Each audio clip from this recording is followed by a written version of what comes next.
What's going on, everybody? It is the one and only Resident Evil Q here from Retro Q Gaming, and we are back with our 85th episode of our Quack experimental podcast. You know where we are coming to you from today? Well, we have just been hit with another extension on the lockdown here in Ireland. Originally intended to end on April 5th, or rather be reviewed on April 5th. Many people were expecting it to go back to a much lower level, many places reopening. Unfortunately, the gym is not one of them. In fact, pretty much nothing is going to be one of them. So instead of being able to go to the gym, I'm bringing the gym to myself. And it's not just any gym, it's the gym. But anyway, what are we doing here today? Our 85th episode. It's been a while since we've done one of these. And naturally, we are going to make up for all of this. So, what are we doing here anyway? Well, we've got about 2 weeks or so of stuff to talk about. Now, first off, we've got Evo. Evo, you might remember, is the biggest fighting game tournament in the world designed around games. That's right, it's the biggest fighting games tournament around the world. Now, strangely enough, this one has been bought out by Sony. Now, when you think about it, it kind of makes sense in several different ways. I guess the main reason for it is when you look at a lot of the games were primarily played there, many of them were either only on PC and PlayStation consoles. Some of them were Nintendo consoles and stuff like Smash Brothers and all as well. Some of them were multi-platform that were on everything. But it's interesting. What's it going to be like going forward? Are Sony going to... We already know Sony are paying lots and lots of money for timed exclusivity on new stuff regarding the PlayStation 5. Are they going to be doing the same thing again? Let's use Street Fighter as an example. Is there going to be Street Fighter 6? Well, obviously there will be. But is there going to be Street Fighter 6 that is funded completely, or a massive, massive amount of behind-the-scenes, underhanded money paid to have it only on PS5? No Xbox, no PC, laughably, of course, not on Switch. That wouldn't be happening anyway. But it makes you wonder, just because they've been going pretty hard on it. Now, it also begs the question, what's going to happen with these other games? Something that may have primarily been played on Xbox, some that may have primarily been played on PC, some that were exclusive to Nintendo. Smash Brothers was there, for example. Granted, all Smash Brothers, and I mean, it is a positive thing that Smash will no longer be allowed in there, filthy child grooming pricks, but you get the idea. So, and that they just need to shower really too. But it makes you wonder what's going to happen there. But currently, right now, we have no proper way to know. But what we do know a little bit about is Shin Megami Tensei 3 HD, aka Shin Megami Tensei 3 Nocturne, which of course is going to be a remastered version of the PS2 game from 2003. Now, this one launched in October 2020 in Japan on PS4 and Switch, which is, all well and good for all of them over there. Now, we finally have a Western release date. Many people were wondering and speculating about the Western release date. It had been not talked about, it had been not discussed, not any of that stuff. So some people were even worried that it was going to be cancelled. I didn't think it was going to be cancelled. I think those people were completely overreacting. But anyway, we finally have a new bit of an update on there as well. And it is good news in not just one, but in two ways, because we finally have a Western release date. It has been announced for May 25th, 2021 here in the West. But the most interesting part of it is not the release date. It's the addition of a PC version that has been added to the development cycle for release for the Western side of it. Remember, it launched in October of 2020 in Japan, only on PS4 and Switch. There was no PC version. But now, thankfully, we have this new one. This is obviously a great surprise and a nice response from the successful sales and successful launch for Sega and Atlus, which they saw for Persona 4 Golden's release on PC, on Steam, last summer. Now, let's see. P4G, Persona 4 Golden, P5S, Persona 5 Strikers, and now Shin Megami Tensei 3 Nocturne HD. All of these games, well, I shouldn't say all of these games, after receiving a successful PC port in the form of Persona 4 Golden, they went on to do the same thing for Persona 5 Strikers. They added a PC version. They rushed in a PC release after they saw how successful the sales of Persona 4 Golden were, which is great. And now they've done the same thing in the space of the release from October to when this was announced in March.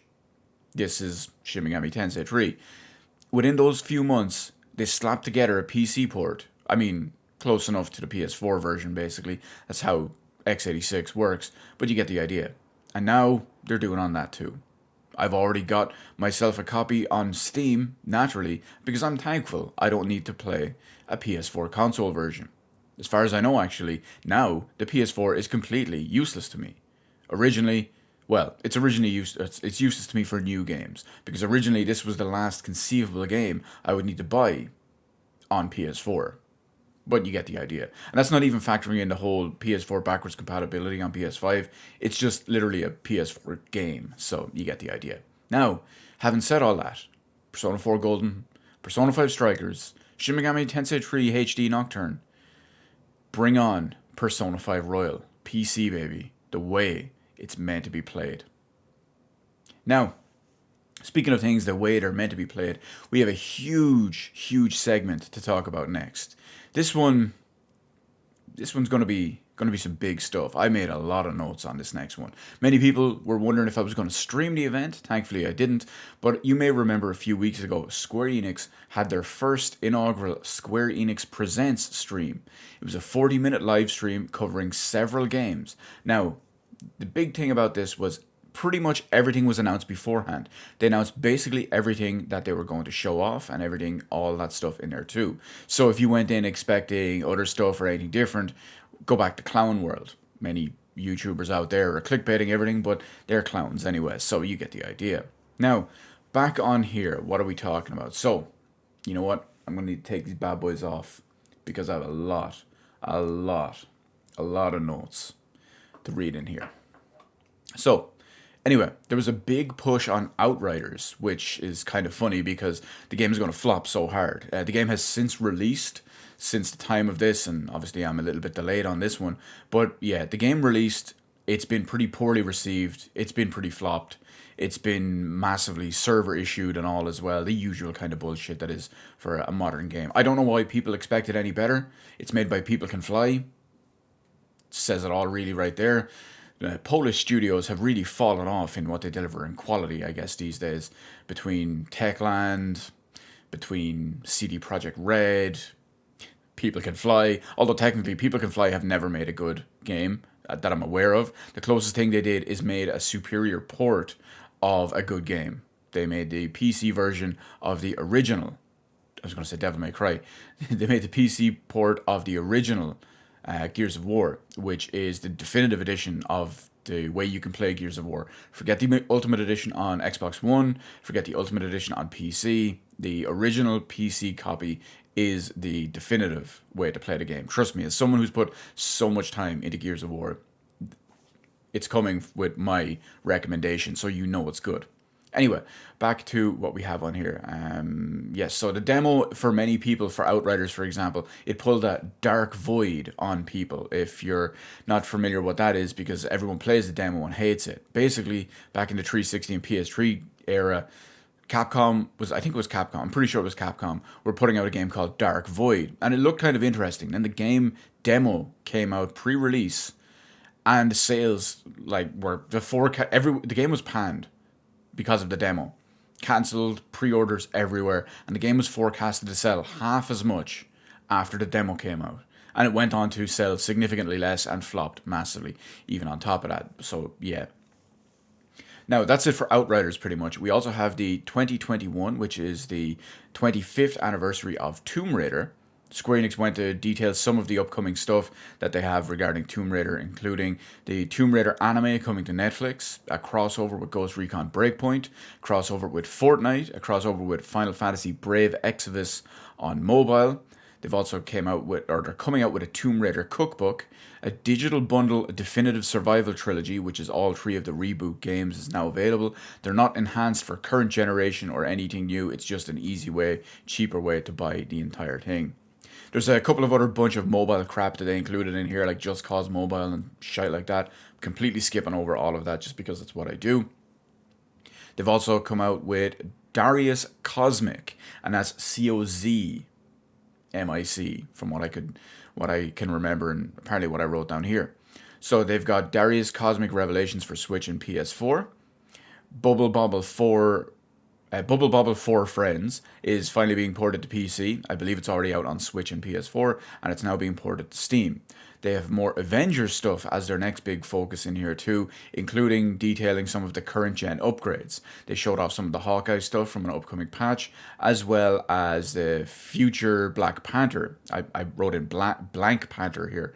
A future Black Panther expansion in some way. And good lord, does this game look absolutely awful. No wonder it flopped hardcore. Not only are the visuals, even on the current generation version, which I guess would still be a step down from the PC version, not only do they look awful from an actual design point, the gameplay just looks so bad. It looks ridiculously poor, if you will. Now, let's go. We have a bit more to talk about here in regards to both the Square Enix presentation and Marvel's Avengers. So, where was I? Anyway, it wasn't completely covered here in full regarding the current generation patch, but basically what was shown and what has been put out across other forums and other media and all as well. It seems that the Xbox Series X version is only going to be in 4K 60 as standard, whereas the PS5 version seems to be getting a choice of either 4K or 60 FPS. The main reason for that is they just said 4K 60 FPS in the trailer, but they've put out a spec sheet elsewhere. You've probably seen it around all the different websites if you're one of the few people, unfortunately, that is interested in this game. You will see that on the PlayStation 5 spreadsheet or spec sheet, you have two different columns with two different versions. You've got like a performance version or a quality version. Whereas on the Xbox version, it's just one. It only has like the Xbox Series X specs, and that's it. So, and that one, of course, just all says 4K 60. So that is potential. But of course, these consoles mean, regardless of the whole thing, it's dynamic 4K. You're going to get shitty quality, shitty frame rates all over the place. It's kind of irrelevant, really, because they're both a joke at the end of the day. But anyway, more importantly, on a kind of a side note with all of this, it really highlights how bad Sony have some of their processes and some of their systems. Now, if you've been paying attention, many people say I don't criticize Sony when it comes to stuff like this, even though I actively criticize Microsoft and Sony and Nintendo and certain PC companies, but you get the idea. People don't pay attention, it just fits their narrative. So I've always said, ever since the PS3 era, which was technically before I started, but I've still criticized them retroactively, I've always said across the PS3, PS4, and PS5 that Sony have had very terrible systems and very terrible mechanics. This is a great example of one, and it really kind of highlights how what was kind of a meme at first on the Microsoft side is actually coming out more impressive in a sense, and it's kind of coming to fruition. So let's look at it this way, okay? It really highlights how bad Sony has handled some of its systems. The current generation patch, for example, is 106 gigabytes on Xbox and 75 gigabytes on PlayStation 5. This is likely down to what they say is their whole cracking compression technology or whatever it is. Spoiler alert, compression is not as good as everyone makes it out to be. It's not free. You have to decompress it, which means, oh look, your CPU is used a little bit, and that can present other issues, including load times. But this is not the point anyway as well. I'm just schooling people on facts because they don't know what they're talking about. This is one of the ones that we do want to give as a quick example. So we've seen the size of the current gen patches anyway, but to transfer over your save file from Xbox One to Xbox Series X, you do nothing. You do nothing. You just boot you've played your Xbox One version. You turn it off. You download your PS5 version, your Xbox Series Mess version. You boot that up, and that's it. It works. It's there. Smart delivery. It's your cloud save for free. Your thing is right there. But anyway, that's it. Very easy to do. Yes, I agree. Now, meanwhile, on PlayStation 5, you have to boot into the patched PlayStation 4 version of the game, use the specific upload migration tool within the game, then you boot the game on PS5. let me say, right, I don't know if I said it a second ago, but on the PS5 version, you have to boot into the PS4 version. So you have to have it installed. And then you use the upload migration tool. Then you have to download and upgrade and boot into the PS5 version. And of course, we all know the PS5 has storage size capacity problems as it is. And then you can download your save data in there. Is this a monumental, massive difference? No. But you know what it is? It is a quality of life improvement that you should expect generation on generation on generation. This is the same style of crap they've had on the PS3.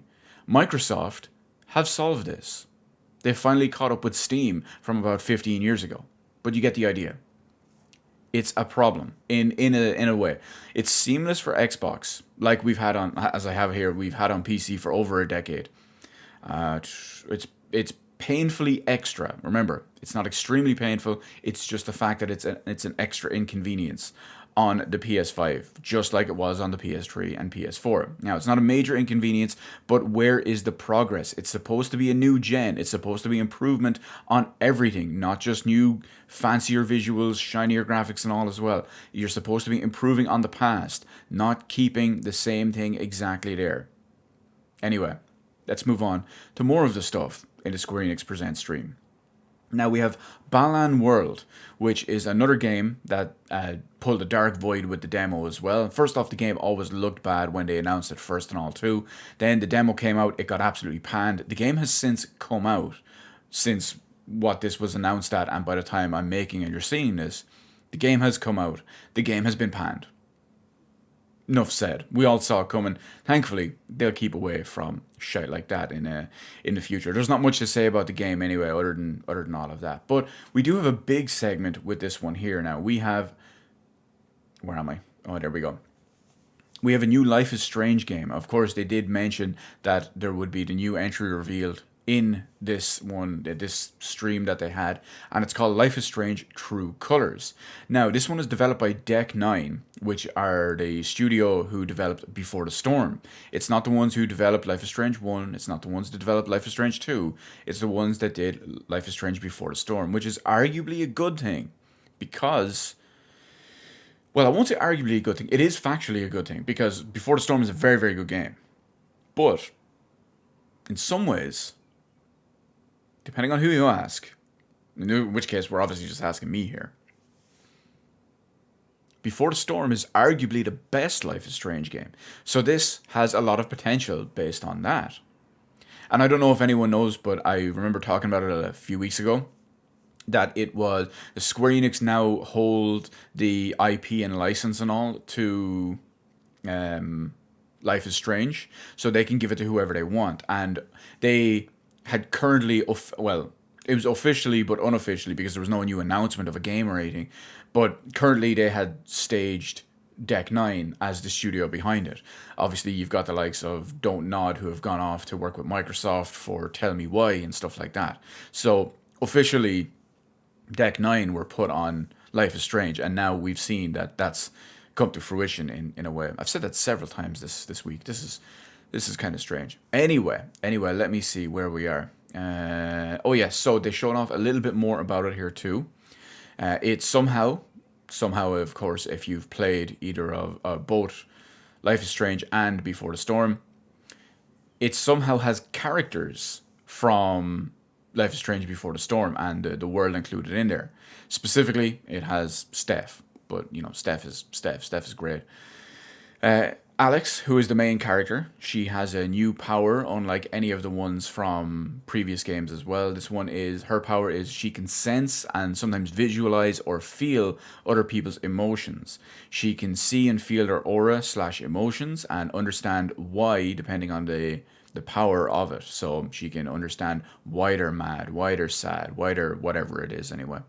And on top of that as well, if it's a super big emotion and super big important thing, she can actually be infected by it and it takes over her, and that'll, you know, influence her, and we'll see what it does in the meantime. Now, interestingly enough, this is going to launch as one full big game. It's not going to come out episodic, unlike a lot of the previous ones. I mean, hell, well, I guess it's Deck 9, you know, I was going to say previous. I was going to use Remember Me as an example why, but that's Don't Nod. So technically, it's not the same thing.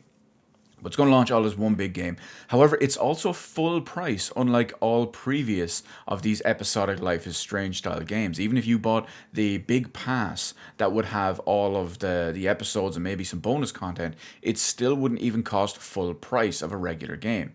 And when you look into the length of these games combined of all their episodes, they still usually weren't especially big. However, this one is, like I said, is launching as one big single game, non-episodic. Now we don't know yet how long this game is going to be, so it's kind of weird in that way. I am curious to see if it's the same length as their other Life is Strange style games with the increased price, or what's the deal. Now, Life is Strange True Colors comes out on September 10th on 2021. So far, it's only announced for, I think it's, let me see if I get this right, Xbox One, PS4, Xbox Series S, PS5, and PC. There's a rumored version of a Switch, but no one gives a shit about that because it's an irrelevant console for the future. But anyway, on top of all of that, they've also said that there is a Life is Strange Plus Before the Storm remastered collection coming as well. It has enhanced animations and enhanced visuals, but they haven't showed off any footage of all of that as well. They've said fall 2021, which means it likely does not come out in September 10th, the same time as True Colors, and it also comes with the Ultimate Edition of True Colors, or you can buy it separately as a collection for €40. Now, we have to wait and see on this one. I don't know. Games like this, to me, don't hold a replay value very well. I am interested in Life is Strange True Colors. I don't know if I would buy the Ultimate Edition in order to get the two remasters, because I'd probably end up making the same choices unless I went back and watched my own playthrough and remember what I picked. Outside of a couple of major specific choices, I would probably forget some stuff and pick the same things over and over again. So that's why that one could be a little bit of an issue, and I don't think I would bother with that for the Ultimate Edition, but we'll see. Who knows? Maybe I'll buy True Colors normally, and then down the line I'll pick up the remastered collection anyway. There's only one other important thing, or not even important, but there's one other thing to note about this Square Enix Presents stream, and that is Project Athia. Now, Project Athia, if you don't know, was just a code name, and it has been revealed that it's called officially Forspoken. It's a bit of a stupid name. It is coming to PC and PS5. Of course, as we already knew, it is not an exclusive game. It is not a console exclusive game, because that's a term that is not real, it does not exist, and is only made to soothe some fanboys' throbbing butthole. But anyway, that's the idea. Unfortunately, it looks exactly or very similarly to Final Fantasy 15, which is a very, very sad thing to say. I will likely be skipping this game because of that. It's also made by the same studio that made Final Fantasy 15. So again, pretty poor stuff on there as well. It's coming out in 2022 and may or may not be linked to the old Witch and Agni trailers and the Witch Cry tech demos and all that we've looked at here on the channel previously in the past. Mainly because when it was uploaded, or one of the trailers was uploaded, they copy-pasted an old description from the Witch Cry or whatever it was, and they didn't update it properly. But I don't know if that has been changed or if it's been confirmed or whatever it is. We'll see when it finally comes out, but you never know with all this kind of stuff. Now, moving away from Square Enix, we have Resident Evil as our next one. So with Resident Evil, we have some interesting stuff. Unfortunately, some of it is good, some of it is bad. We're talking about the new live-action film, which is one of the important things here. So it reboots the entire series, so we've got no more Mila Jovovich. Kind of unfortunate because she is hot, even if she can't act too well. Thankfully, it's not developed in any way, shape, or form by Paul Worthless Shit Anderson, or as some people prefer to call him, Paul W.S. Anderson, but that's what the WS stands for. Anyway, it's also going to be, let's get these off again, it's not working for me today. It's going to be called Resident Evil Welcome to Raccoon City. It's going to blend the first and second games together in different ways.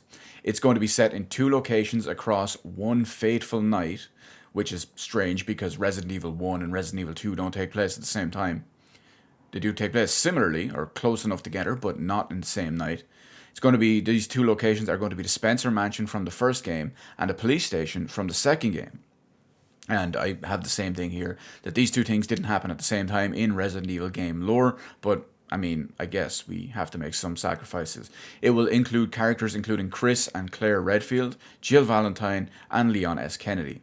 It's aiming for a Resident Evil 2 remake vibe, so it has potential. But of course, that's what they say in their marketing. It's not like they're going to say, we're trying to make it a Resident Evil 6 vibe. But no, there's we'll have to wait and see. It has recently been delayed until later in the year because of all the COVID and cinema relations being pretty much shut down. But a lot of places are just releasing cinema and digitally at the same time. But not this, I guess. So anyway, that's beside the point. We'll see. It still has potential. Now, next up, we have one of my favorite topics that I've been looking forward to talking about this week, simply because it's been a while. It's been a while, and I've been worried, and we finally got some news and some confirmation and all here too. We're going to talk ASUS monitors. We're going to talk new ASUS upcoming monitors. So ASUS have been making top-tier godlike monitors for years now, if you haven't been aware. I'm still using, as my main primary gaming PC monitor, their top-of-the-line ROG Swift in the first in the series, the 1440p G-Sync when it came out from 2014. I know, cute. 2014, you're Mr. Cutting Edge. This monitor is so good that only the new improved versions of it, they just increase not the resolution, they increase the refresh rate a little bit. And sure, I have a 3090, I could do that. It's not enough for me to justify it just yet, but maybe some of these bad boys do.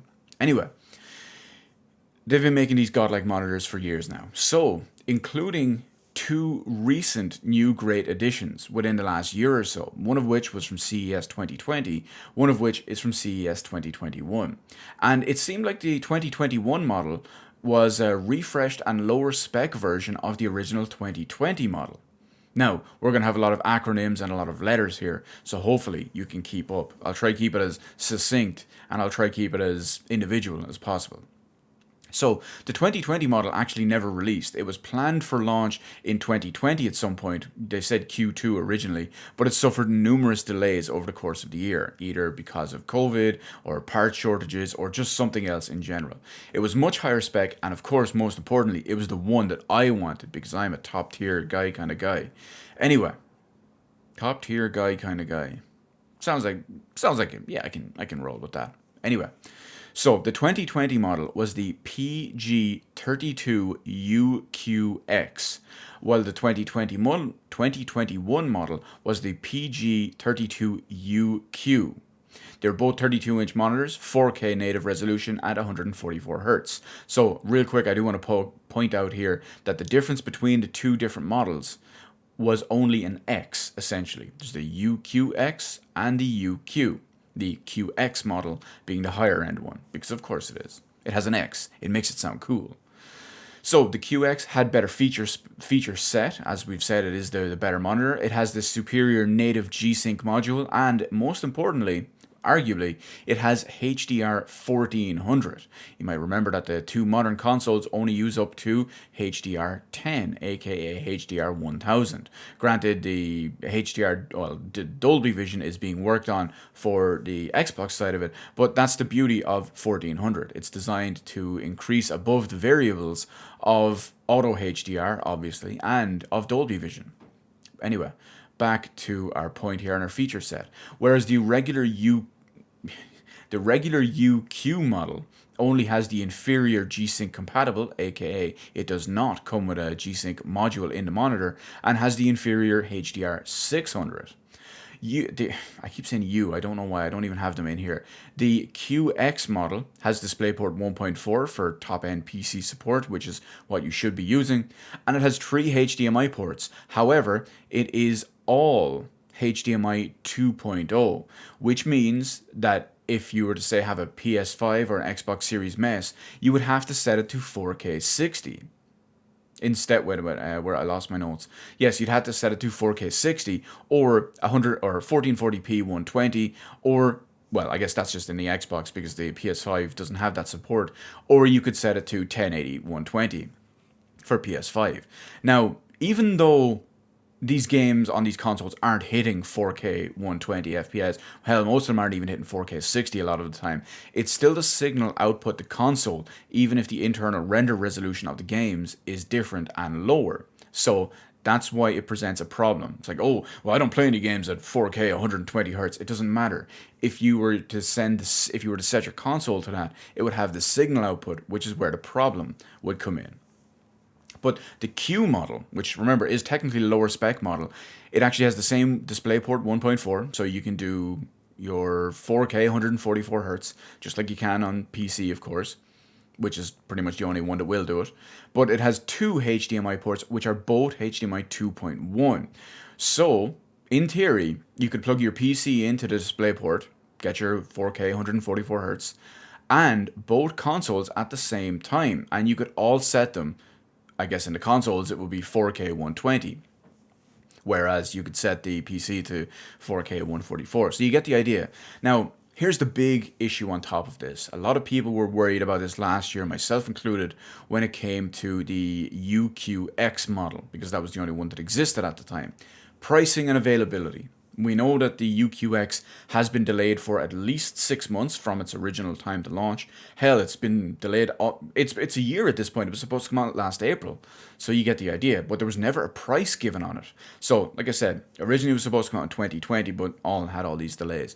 Now, based on early pre-orders and stuff like that as well, going live on the ASUS, accidentally going live, mind you, on the ASUS website in Asia, if you convert it all over, it suggests that the higher end of these two models, the PG32 UQX, is going to be around $2,999.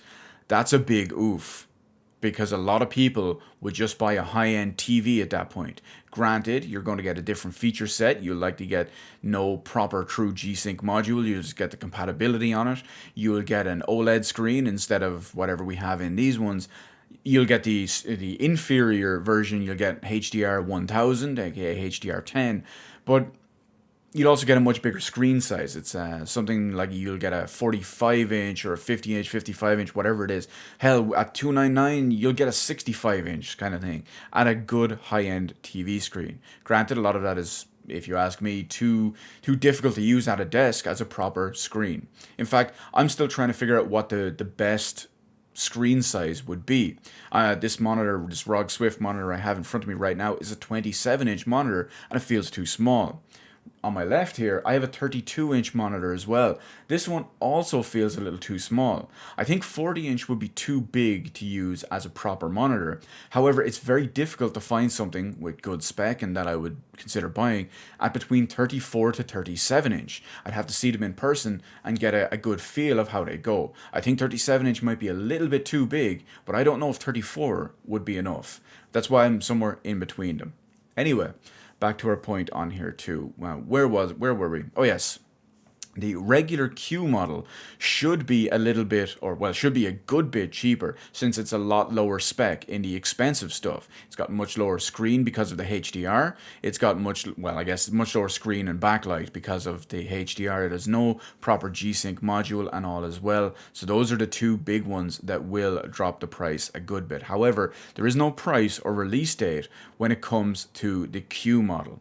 Technically, I guess we don't have a true official price or release date for the QX, but you get the idea. Now, like I said already, I wanted the QX one for HDR 1400 and a proper quality G-Sync module to have it all controlled. Little disappointed in the HDMI 2.1 for the consoles down the line. I would have all preferred to connect them into the one thing, but it was just more so a convenience thing rather than anything else. Even though technically, I guess I'd be playing them at 4K 60. I wouldn't be playing the 1080p, 120 FPS modes, because these games would be stuff I would play on PC, where I could get both the resolution and the frame rate and higher quality at the same time. So it is still a viable option in that way. I wouldn't use the Q model for my PC, because it would be too low spec. HDR 600 and no G-Sync module, not good enough for me. So you get the idea. But it would make a decent console monitor because it would have the HDMI 2.1 connections, even though you realistically wouldn't properly need them the whole time. Who knows, maybe I'll just buy both. I'll get the QX for my PC and I'll get Q for new consoles when they come out, but we'll see how it goes. That's a much further down the line thing.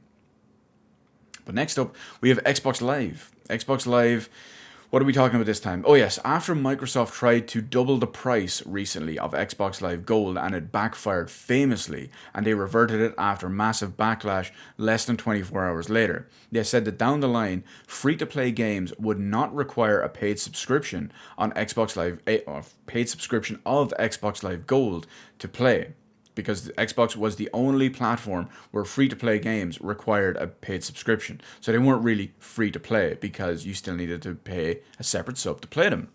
So this change may be coming very, very soon, because now the new Alpha Insight tester builds can properly play free-to-play games without gold. And of course, this will roll out to the full service eventually once it's tested or whatever it is down the line. Now, I still can't believe it took them this long to even do this whole thing, because for years and years and years now, they were the only platform to charge for free to play. So it's not just a recent thing. It's not like everyone else dropped the subscription a week ago and then, or a week before this, and Xbox were just caught slacking. They've just been ripping people off for all this time. But anyway, they only did it in response to the massive backlash of doubling the price of paid online. And remember, you can say, oh, well, they went back on the price and then they added this on top of it. That's not the point. The point is they tried to rip you off. Imagine if there wasn't massive backlash. You'd be getting ripped off, even more so than usual. So there's also a new one that they never talked about before, included in this insider build. And this is a good one as well because, again, I mean, I guess this really only applies versus PlayStation because the Switch is a fucking joke when it comes to features and doesn't even have stuff like this as it is. But in relation to a new one, they've also unexpectedly removed the Xbox Live Gold requirement for party chat, which is already free on PlayStation, might I add. So you can kind of see why they did that. This is why Microsoft are dead last, though, in the console market, when you think about it. I mean, I suppose this just pretty much all makes sense. Only 4, maybe 6 more years before they get out of the console hardware market completely after losing this gen horribly. They're already on track and getting the shit kicked out of them already. But hey, it's just going to get worse at this point. Now, speaking of shitty platforms like consoles, we're going to move completely away from them and we're going to get onto some good stuff here. We're going to talk about the official Resident Evil 8 system requirements that have been put out there. And this is not, we're not just talking about it for interesting system requirements side of it, but there's also a couple of questions that have been answered because of this. Mainly because of, one, AMD potentially money hatting ray tracing from Nvidia for PC gamers with the proper hardware, but also about the whole questions of what kind of spec is it going to require? Not just interestingly within itself, but because it also launched originally, or well, it's been revealed to launch on Xbox One and PS4. So the game is completely compromised to fit those systems. Anyway, we have the Resident Evil 8 requirements, the system requirements, the minimum requirements for this. Operating system of Windows 10 64-bit, obviously. Processor of an Intel Core i5 7500 or an AMD Ryzen 3 1200. Notably, these are both significantly more powerful in multiple factors than the previous generation of consoles. So that's an important one to see there, even if these are the minimum requirements. 8 gigabytes of RAM. And graphics card will be an NVIDIA GeForce GTX 1050 Ti with 4 gigabytes of RAM or an AMD Radeon RX 560 with 4 gigabytes of RAM. DirectX version 12, and that's all the important stuff on there as well. It doesn't give the install sizes, which is something that's completely all over the place and up in the air at the moment, given the slight leaks that are coming out with the PlayStation compressed version, the Xbox Series mess on both different sizes, both different file sizes because of the two different platforms, and we still don't know what it's going to be on PC, which is the only one that matters. Anyway, We also have the recommended specs, which are Windows 10 64-bit. Processor has increased a little bit as well with an Intel Core i7-8700 or an AMD Ryzen 5 3600. 16 gigabytes of RAM, a GeForce GTX 1070 or an AMD RX 5700. DirectX 12. Now, interestingly enough here as well, this one is covered in a separate section on there that many places aren't talking about, but they've also released the recommended ray tracing requirements and specs for them too. So what they've done is they've said that using the recommended requirements and running at the recommended settings, if you want to do that but turn on ray tracing, you're going to look at an RTX 2070 for 4K at roughly 45 FPS, unplayable. An RTX 3070 should net you around 4K 60 FPS. An RX in the AMD side of it, an RX 6700 XT for 4K 45 FPS. RX 6800, not the 6800 XT, will give you 4K 45 FPS. And an RX 6900 XT should give you a 4K 60 FPS. So, first off, you may be wondering, where is the RTX 3080 and where is the RTX 3090? Well, you can factor in from the ray tracing side of it, both of those cards, both the 3080 and 3090, are going to give you better ray trace performance than the RX 6900 XT. So, whatever you get on the 6900 XT, consider it the same. If you have a 3080, consider it higher if you have a 3090, because ray tracing is significantly better thanks to a superior company and a superior hardware and software, aka Nvidia. But this also answers the other question. AMD is not money-hatting ray tracing like we were worried about. People were saying, yes, they are. People were saying, no, they're not. I wanted to wait and see, because we've had instances where they could have potentially money had it, like they did with PhysX in Borderlands. You might remember that Borderlands 3 on a technical level was far more inferior to Borderlands 2 because of Nvidia's PhysX, which AMD paid to keep out. They money had it, the technology, away in Borderlands 3. AMD had no proper equivalent, and they offered no AMD specific solutions or AMD specific software or enhancements. They literally just paid to keep Nvidia out, because Borderlands 2, 9 years later, is still one of the best showcases for PhysX. So it would not put it past them to do this again. There's also a couple of other games out there as well. One is notably the Godfall, which only launched with AMD support. They've said for several different reasons that, they're not money hatting it or anything like that. They were saying that it's because of them only having that available because of the consoles, aka the PS5. The game's also going to become the Xbox Series mess. But strange enough, it also launched on PC day one because it's not exclusive.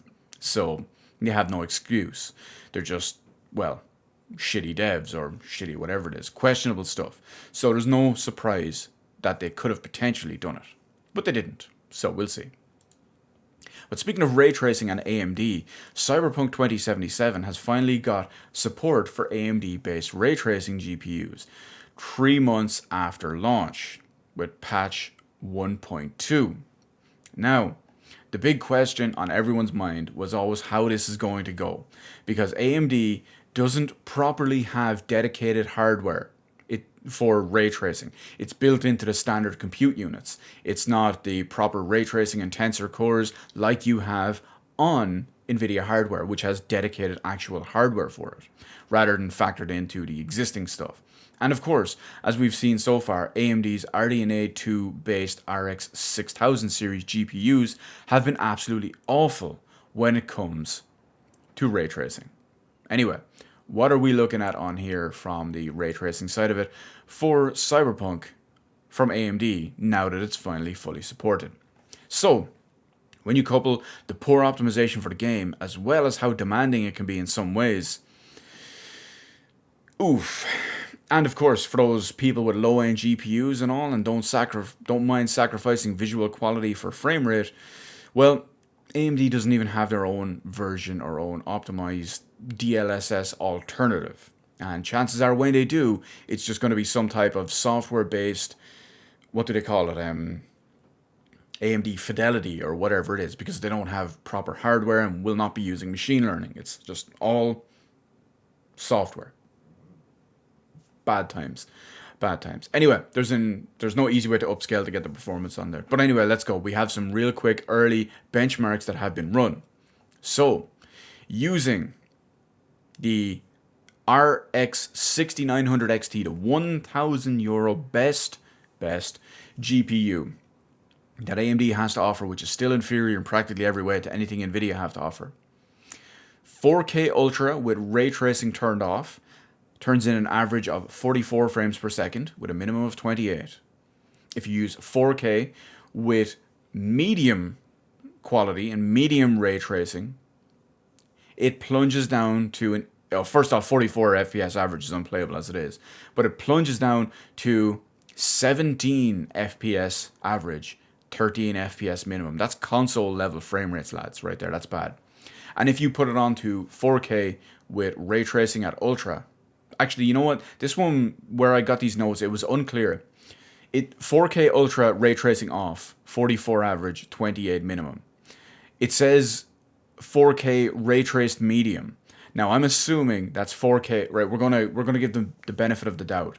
We're going to assume it's 4K with ultra settings and everything except ray tracing, which we're going to put on medium. 17 FPS, 13 minimum. 4K ultra settings, ray tracing at ultra as well, 11 FPS average, 9 FPS minimum. Big oof.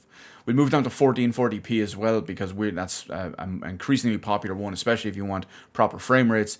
1440p, ultra settings, ray tracing off, 85 FPS average, 36 FPS minimum. Probably a hiccup or a stutter or something like that. My God, he says he's defending an AMD GPU. Realistically, if it's going to drop to less than half its frame rate, it's probably a stutter, especially in this game. 1440p, we'll go with ultra settings, ray tracing at medium, average of 34 FPS, again unplayable, with a minimum of 25. 1440p with ultra settings and ray tracing at ultra, average of 23 FPS, minimum of 19. So you're looking at, again, console level frame rates down there too. So that's big oof.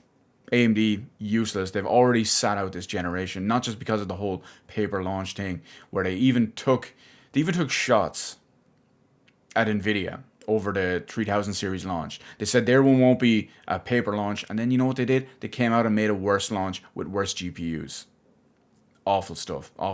At least their CPUs are fantastic and top dog again now for the first time in 15 years, but yeah, you get the idea. Now last up, I just wanted to bring something up. This one comes out from I guess it's from the place of the whole PSN on PS3, PSP, and PSVita being shut down and all as well. I've already made a video on it, so I'm not going to go big and deep and hard into this conversation because we already know how I feel about it and the whole situation around it there. So I do want to say, just before I bring up this quick little topic, it's just going to be one little question really. And I just want to reiterate one more time that the question I'm about to ask, I do not side with, I do not stand for. I'm on the complete opposite side of it, as I've mentioned multiple times already, and as I specifically mentioned in that PlayStation video recently as well. So one of the big things about the whole shutdown is preservation. Preservation of PS3 games, preservation of PSP games, preservation of PS Vita games. There's even some regarding the PS1 and PS2 games because of availability. Basically, the only way you could get them was digitally through the PS1 or from on the PS1 and 2 through the PS3 on the PSN, because trying to find, the console or the game or a rare copy or being expensive or hard to find or whatever it was. Now, the big question. Now remember, before I ask this one, I just do want to reiterate that I do not agree with this question I'm about to ask, and I am on the opposite side of it. Why do we feel like we deserve access to these? Again, I don't agree with that. I don't agree with it. But it makes you wonder, why do we feel like we deserve these? Why should we have these? People will say, oh, it's art, it should be preserved, everyone should have their, should be able to get it and all as well. Why? It's not our IP. It's not our technology. It's not what we've created. I'm not going to get into the whole thing because I could have just said something along the lines of, Oh, we have the technology to do this. Why not make everything available? But why are we entitled to this? Again, it's not where I sit on it. I just want to hear what other people's, we'll call it, maybe not argument, other people's justification and other people's reasoning behind it. I already know mine. If you watch many of my videos, you already know mine as well. And it's not agreeing with this, but I want to hear other people's versions of it. But anyway, we'll move on. Our last, final little bit we have here. The best segment every single week. Or every single time we do one of these, because they're not weekly anymore. Q, what's up? What's going down? What's going on? What's the 411? What are you playing? Well, this time, I've played the Doom Eternal second DLC. It's come, it's gone, and bada bing, bada boom. How do I feel about it? It's good DLC. It feels like it's harder than the game, and harder than the first DLC. I didn't find it especially hard in general, but you get the idea. There's one thing I wasn't happy about. They forced you to use crappy... There's new enemies and stuff included in it. And unfortunately what they've done is, instead of coming up with creative new ways to fight them and creative new ways to deal with them, they force you to use inferior attachments that no one likes and no one uses on their weapons. This is their way of making you do it. Instead of incentivizing you to do it, you via... a bigger bonus or a better something from the weapon, or better make it a viable mod. No, they force you to use it, which is a load of shit that everyone hates. But it did feel very short as well, and the last boss fight was frankly tedious. It wasn't hard, but tedious is the thing from there. I also finished Detroit Become Human. I finally got around to finishing it on PC. I probably will not be going back and doing all the other stuff, but it's still fun, it looks great, and, well, it's PC glorious, so you get the idea. I've also completely beasted Rock and Roll Racing on the highest difficulty, naturally, and, believe it or not, I bought, played through, and promptly uninstalled Battlefield 5. I only did it for checking out ray tracing. It was on sale anyway, it was €15, not too bad. But the ray tracing looked really good, as I've always said. The Battlefield games, the more recent ones at least anyway, visually they look fantastic. They look like great games. They play like absolute shit. The game was dog shit completely. So you get the idea. That's it for the moment. But yeah, you get the idea. I know I just said that, but anyway, that's it for our 85th episode of our Quack Experimental Podcast. I want to take everyone 1 second and remind everyone to slide into that description box below. Join us on Twitch Monday to Friday, 8 p.m. BST, where we stream retro games and maybe one or two other things. Yu-Gi-Oh! Unboxings, card pack openings, all that stuff is usually on there too. But in the meantime, I want to thank everyone for watching. Slide on into the comment section down below. Hit the appropriate button. Leave whatever comment it is while you're down there. And of course, feel free to head on over, subscribe, and hit the notification button so you get that glorious notification for whenever we do one of these. Granted, it's every 1 to 2 weeks from now at this point, but you get the idea. I love saying that for some reason. I don't know why. Anywho, I haven't even got it set up on here because I keep forgetting about it. But thank you for watching, and remember, winners don't play switchboards.